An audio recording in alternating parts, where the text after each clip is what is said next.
24 ঘন্টার মধ্যে চুরির রহস্য ভেদ করে অভিযুক্তকে গ্রেফতার করল রাজধানীর এনসিসি থানার পুলিশ। উদ্ধার হয়েছে প্রায় 6 লক্ষাধিক টাকার স্বর্ণালংকার, রূপোর গয়না ও চুরি যাওয়া দুটি মোবাইল ফোন। পুলিশ সূত্রে জানা যায়, ভাটি অভয়নগর এলাকা থেকে চুরির অভিযোগ আসার পর সিসিটিভি ফুটেজ খতিয়ে দেখে তদন্ত শুরু হয়।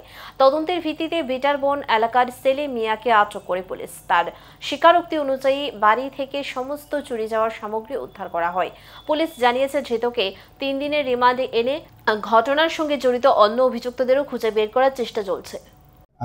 বাটি অভয়নগরস্থিত মিমি সাহার নামে একজন মহিলা এসে আমাদের কাছে কমপ্লেন করে গত পরশুদিন আনুমানিক 3টার সময় তাদের অনুপস্থিতিতে তাদের বাড়ি থেকে প্রায় আনুমানিক 4 ভরি স্বর্ণালংকার এবং 3 ভরি রূপার গয়না সঙ্গে 2টো মোবাইল চুরি হয়। তো গতকালকে তাদের কমপ্লেন মূলে আমরা সিসিটিভি ফুটেজ চেক করার পরে আমরা একজন চোরকে অনুমান করে শনাক্ত করতে পারি।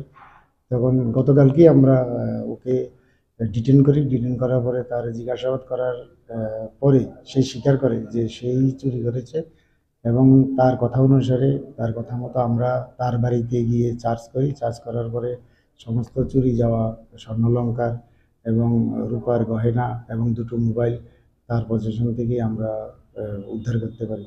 তো এই বিষয়ে আমরা একটা মামলা নিয়েছি। মামলা নিয়ে তাকে আজকে কোর্টে প্রেরণ করছি।